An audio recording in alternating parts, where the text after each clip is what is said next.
I'm uncharacteristically nervous, so here we go.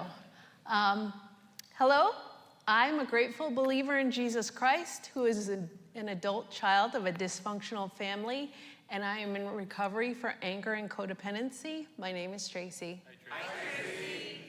I came into the rooms of recovery as a victim. In my own mind, I was a victim of my parents, my brothers, and other men, and I thought of God. Even though all of the events that made me feel that way happened decades earlier, I remained trapped in a mindset that said I was a victim, and because I was a victim, I was entitled to whatever I wanted, whenever I wanted it. This way of thinking was the cause of my anger and codependency and my need for constant control over everything and everyone in my life. I was born and raised in New York with both parents, 2 older brothers, and 1 younger sister. I learned very early in life that people are unpredictable. My mom was a functioning alcoholic and had an untreated but very real mental illness. For some reason, my oldest brother and I were her targets when she became angry. When I was 10, my brother, at the age of 17, left home and never came home to live again. As a result, I became my mom's only target when her anger erupted around the house. I never knew if something I did would incite that anger or if my mom would respond with indifference. I lived in a constant state of uncertainty, never sure if she would retaliate against me physically or ignore me altogether. I tried my whole life to please my mom, to make her love me, but that never happened. At least it never felt that way. This uncertainty caused me to question all my relationships. So I always reverted to codependency. I would always wait to see what other people liked, and I would like that too. Or I would overhelp others, not for the sake of helping, but to gain approval and be liked.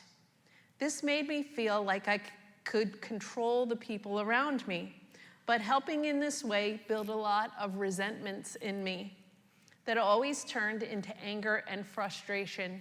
The anger and frustration often manifested itself in fits of rage. My dad was a hard man to understand. I knew on some level he loved me, and I idolized him when I was little. But he was verbally abusive, making fun of my body and my emotions. This was also confusing to me as a child. If he loved me, why did he make fun of me? And why did he discount the way I felt and the things that I said? I believed he expected perfection from me, which I was unable to deliver as much as I tried. When I was older and my parents divorced, my dad told my siblings and I he had a new life and we weren't part of it. I was in my early 20s when this happened, but it was still crushing to me and reinforced my belief that people and relationships are unpredictable, especially when the relationships are very close. My brothers both molested me, and neither knew what the other had done. So I thought for a long time the molestation was my fault. One brother would chase me around the house, yelling, swearing, and threatening me at the top of his lungs. This same brother also rolled me in blankets and held me there for long periods of time until I thought I would die. I lived in fear, and I had a lot of anxiety.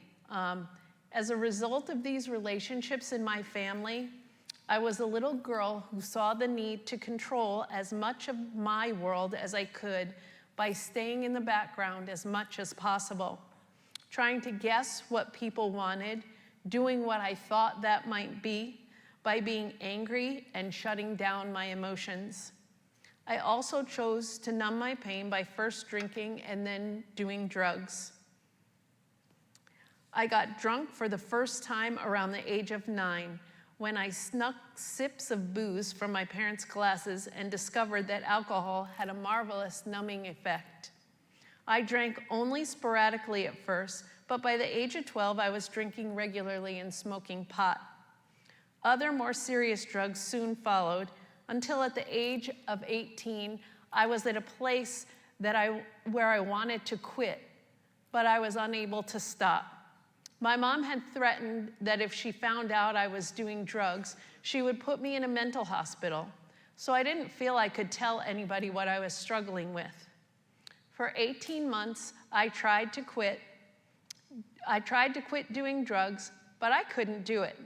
My best friend was killed during this time, and instead of quitting, I spiraled more deeply into my addiction. At the end of the 18 months, I met 2 women who told me about Jesus, and one invited me to a Bible study in my neighborhood. I went, getting high on the way, and found week after week women who loved and cared for me and accepted me where I was. I was eventually invited to church and decided to give it a try. That night in July of 1982, I accepted Jesus as my Lord and Savior.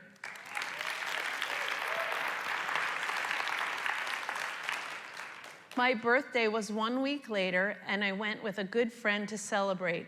We smoked pot, and I knew, because the desires of my heart had changed, that after 8 years of drug use, it was time to quit, and I did. That was a miracle. I no longer drank or did drugs, but I hadn't addressed all my false beliefs, my codependency, or my anger. I was what they call a dry drunk, and I remained that way for 25 years, exchanging illegal addictions for socially acceptable ones. After becoming a believer, I became involved in the church, reading my Bible, going to Bible studies, and volunteering every chance I got. This sounds wonderful, but because of the belief system I acquired as a young girl, I did many of these things to gain approval from those around me and from God. I thought if I did all the right things, God would continue to love me. With all my knowledge, I still did not understand that God loved me unconditionally and would never abandon me like my father or abuse me like my mom. Given my false beliefs, I ended up becoming a rule follower and judge and jury and executioner of anyone else that didn't follow the rules or behave the way I thought they should. Granted, this mostly took place in my head, which is stinking thinking, but I seriously damaged my relationships, and I expect prevented many friendships from ever forming. Even though I knew Christ and followed him, I was not surrendered to him. I needed recovery. I just didn't know it yet. In 1990, God led me to California and Big Valley Grace Community Church. I met my husband, my first husband, Vern, here, and we had a baby girl in July of 1994. Her name was Victoria, and she was very sick. She was airlifted to UCSF and had heart surgery, that's easy for me to say, right? And had heart surgery shortly after her arrival. I stayed with her for 77 days. I prayed, I had her anointed with oil, and I read my Bible, hoping God would see me and save my daughter. But as it says in Isaiah 55:8, his ways are higher than my ways, and his thoughts higher than my thoughts. And on October 2nd, she went home to be with Jesus. Was God like everyone else that was close to me? Did he just betray me even though I did all the right things? These were my, I know this is going to say thoughts, but these were my thoughts at the time, but I stuffed them down because I thought a good Christian wouldn't speak those words to God. So I continued on with life, asking God for one thing: please don't take my husband. 9 months later, our son Ethan was born, and I left all those thoughts of my daughter and God behind to be a full-time mom. The big problem was stuffing all those emotions and resentments created a root of bitterness in me that deepened inside me. Jeremiah 6:14 says, "You can't heal a wound by saying it's not there."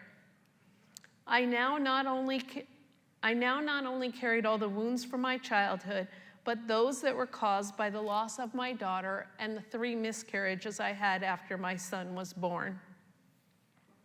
I had no control over any of these things, and I needed control to feel safe, and losing that control made me angry.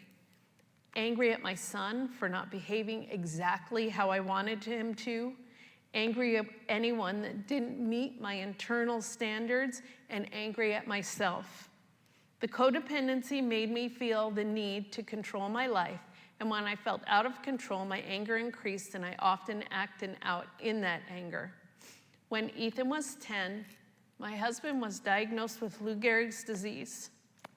There's no cure for this illness, and I was thrown into the nightmare of watching another member of my family die right before my eyes. While Vern was sick, I relied on God to support me, hoping against hope that he would heal him. But after he died, a slow bitterness started to creep into my already bitter life. I asked God one thing after my daughter died: please don't take my husband. But he did, and I felt betrayed again. This was clearly God's choice. He alone has the power to give life and to take life.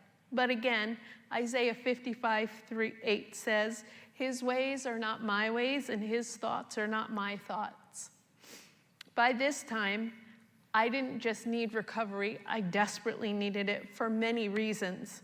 My codependency was fueling my need for control, and my need for control was fueling my anger. I just realized how many times in here I said that. It was serious, guys. I still felt like a victim, which meant I still had an entitlement mindset, and that just added to all the sick, untrue, broken thoughts that were rolling around in my head. Celebrate Recovery was a thing at Big Valley by this time, and had been for several years. I heard about it in church, at retreats, and at women's ministry events, and finally decided to give it a shot. Although I really didn't know what I was getting into or how radically it would change my life. I started with a step study because it felt more comfortable to me. And during introductions, I thought, I don't have a clue why I'm here. Week after week, I thought the same thing, and it would be a long time before I figured it out. But I stuck with it, believing there was a miracle just around the corner.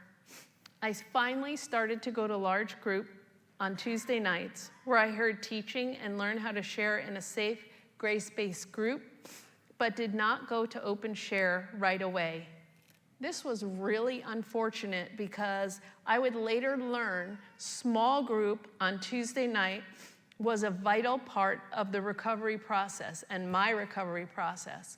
When I attended small group, I realized I wasn't alone. There are a lot of angry codependents out there. That one was supposed to be funny. I kind of blew it in the reading, but there you go.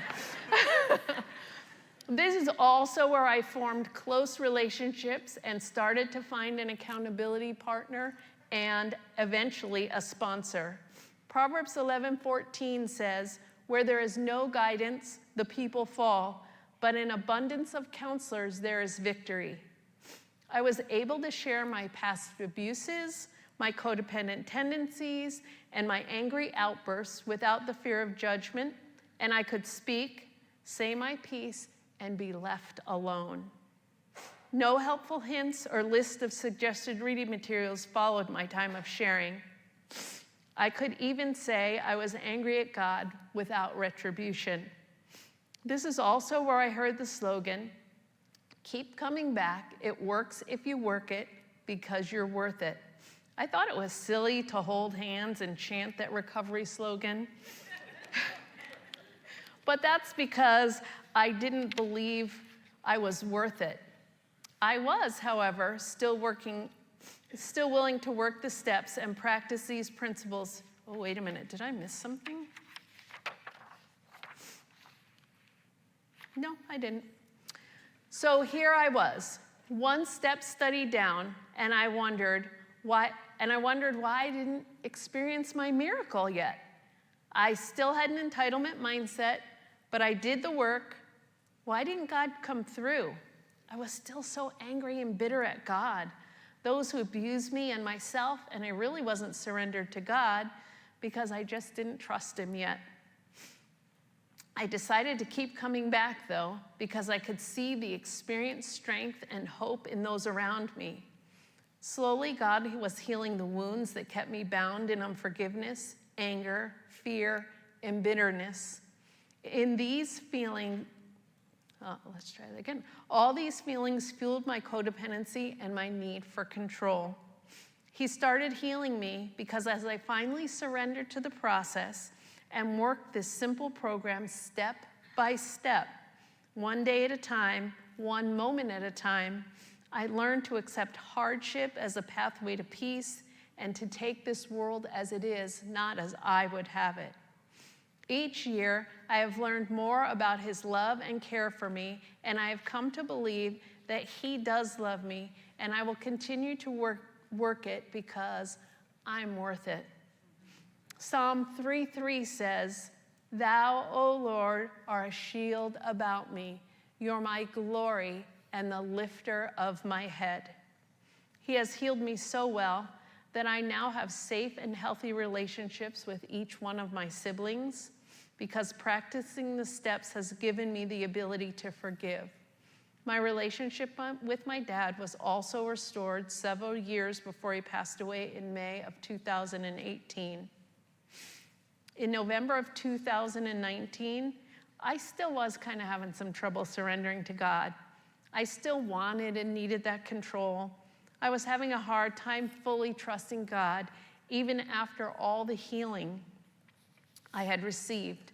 I was in a new job, and I was given a pretty impossible situation to deal with. The pressure that brought into my life was very great. I began to experience anxiety, and I was uncertain of my future. My tendency, because of my control issues, was to jump in and find a job, not to wait for God's direction. I happened to be in a step study at this time and was given a challenge by my sponsor. She told me, don't do anything. Surrender and wait until you hear God's voice. The problem was, I wasn't confident that I could let go and let God do that. After several talks with my sponsor, I felt I had a better understanding of surrender, so I started my day saying to God, I am not in control, you are. I don't know what's best for me, you do. As I did that daily, my anxiety started to lessen, and I actually began to feel peace and joy. My circumstances didn't change, my stance before God changed. I finally let go of my need for control, and by doing that, I began to see God work, and out of that grew trust for him. This all happened while I was working the third step in my 6-step study. This third step says we made a decision to turn our wills and lives over to the care of God. It took me 12 years of giving up control a little bit at a time, but I was finally able to surrender completely to God. I'm going to say about 75-85% of the time.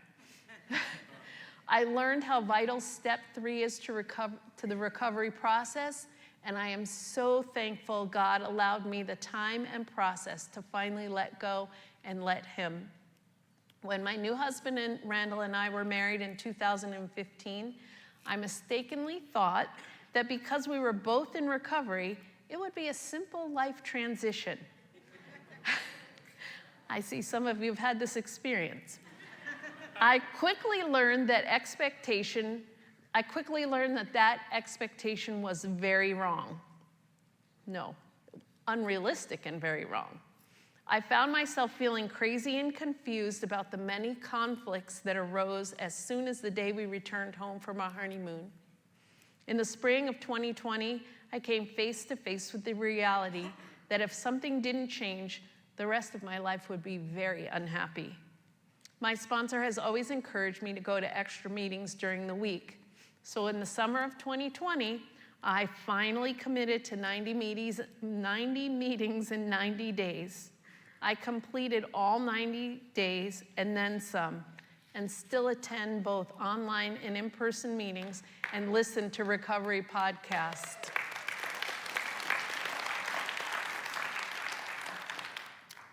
This last spring, I decided to look at my recovery from a different perspective and began attending adult children of alcoholics, also known as adult children of dysfunctional family meetings online and here at CR.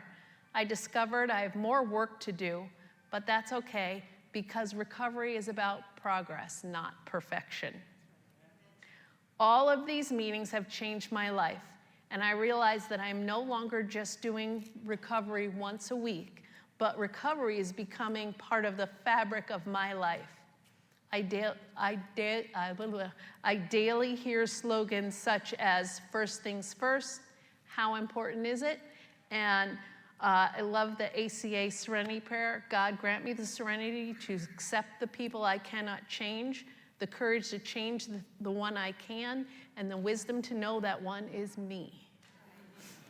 I have learned to stop trying to manage, manipulate, or mother those around me. I have also heard experience, strength, and hope from many in recovery on a daily basis. I learned all these truths here on Tuesday night, but because of my daily attendance, these tools have been internalized and much easier to apply to my life on a moment-by-moment basis. As a result, I am learning to respond instead of quickly reacting when the stresses of life hit. I know what is mine to own and what is not. I am actually joyful for the first time in a long time and no longer feel the need to control the life of everyone around me, especially my son's life. Finally, I now have a new favorite step. Although all the steps are important, at this time in my life, the third step, which says, we made a decision to turn our wills and our lives over to the care of God, is the most valuable to me because through surrender, I once again walk in the joy and peace that God so freely gives through his Holy Spirit. I am no longer bitter. My anger is under control because of the tools I have acquired in the rooms of recovery. And while I will always be codependent, I am learning how to let God take care of others.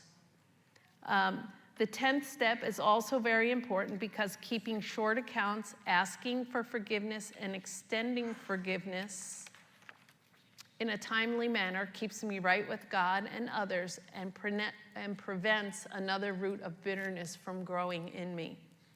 If you are a newcomer, please continue to come to recovery. Walking through these doors has changed my life in such a significant way. I have found a forever family here, and I now have a relationship with my birth family. I came in with a heavy load, and I am now free from that load, trusting that he will make all things right if I surrender to his will. We need you first-timers here, and we want you to be a part of this family.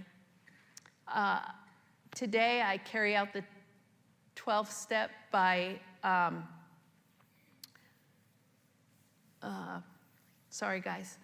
I carry out the 12th step by serving in CR. I have led several step studies. I was a training coach, as Scott said, on the TEAM until this past summer when I had to resign because of health issues. I still sponsor several women who bless me and enrich my life. I am so thankful to my sponsor and my accountability team. Thank you for walking this road with me, supporting me every step of the way, and thank you, Randall, for your commitment to continue working your recovery alongside me. To God, I say thank you. Thank you for loving me when I wasn't sure of your motives. Thank you that you set this captive free, and thank you for being trustworthy.